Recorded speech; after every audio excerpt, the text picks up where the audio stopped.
মানুষ এখন চাঁদে আধিপত্য বিস্তারে তোড়জোড় চালিয়েছে। এরই মধ্যে অনেক দেশ ও সংস্থা চাঁদের প্রাকৃতিক সম্পদ এবং মহাকাশের আধিপত্য বিস্তারের প্রতিযোগিতায় সামিল হয়েছে।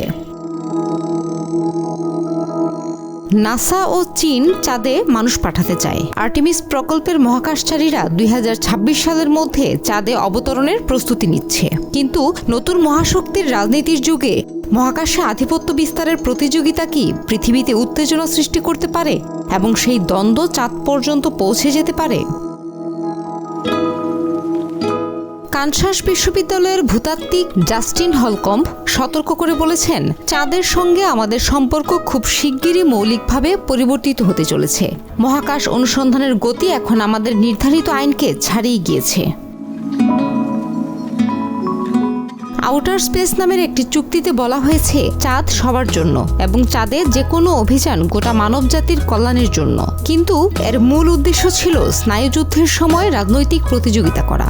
দ্বিতীয় বিশ্বযুদ্ধের পর যুক্তরাষ্ট্র এবং সোভিয়েত ইউনিয়নের মধ্যে উত্তেজনা বাড়তে থাকে। সে সময় মহাকাশও এই দুই দেশের একটি সামরিক যুদ্ধক্ষেত্রে পরিণত হতে পারে বলে আশঙ্কা দেখা যায়। এ কারণে আউটার স্পেস চুক্তির মূল অংশ জুড়ে ছিল কোনো পারমাণবিক অস্ত্র মহাকাশে পাঠানো যাবে না।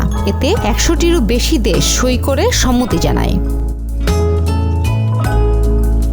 মহাকাশ বিষয়ক আইনজীবী এবং ফর অল মুনকাইন্ডের প্রতিষ্ঠাতা মিশেল হ্যানলন বলেছেন, আমরা চাঁদে জিনিসপত্র পাঠাতে শুরু করেছি।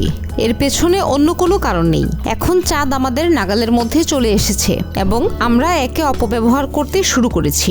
কোনো দেশ মহাকাশ শিল্পে সফল হতে পারলে তাদের অর্থনীতিতে উদ্দীপনা দেখা দেয়, কেননা এর ফলে উদ্ভাবনের জগৎ প্রসারিত হয়, চাকরির বাজার তৈরি হয়। কিন্তু চন্দ্রাভিযান এর চাইতেও বড় কিছু দিতে পারে। কারণ হলো এর প্রাকৃতিক সম্পদ। চাঁদকে উপর থেকে রুক্ষ আর অনুর্বর দেখালেও এর ভেতরটা খনিজ সম্পদে ঠাসা। এর মধ্যে বিরল জাতের মাটি, লোহা, টাইটানিয়ামের মতো ধাতু এবং হিলিয়াম রয়েছে, যা সুপার কন্ডাক্টর থেকে চিকিৎসা সরঞ্জাম পর্যন্ত সবকিছুতে ব্যবহৃত হয়।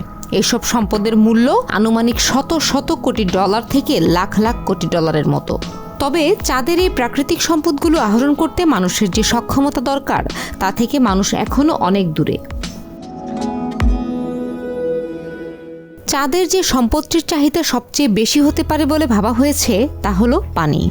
চাঁদের মেরুতে বিভিন্ন গর্তে হিমায়িত জমাট বাঁধা পানির মজুদ রয়েছে। এসব গর্তগুলোয় চাঁদের আলো প্রবেশ করতে পারে না। ভবিষ্যৎ দর্শনার্থীরা চাঁদের এই পানি ব্যবহার করতে পারে। এই পানি অক্সিজেন তৈরি করতে ব্যবহার করা যেতে পারে। এমনকি মহাকাশচারীরা অক্সিজেন থেকে হাইড্রোজেনকে আলাদা করে রকেটের জ্বালানি তৈরি করতে এটি ব্যবহার করতে পারে।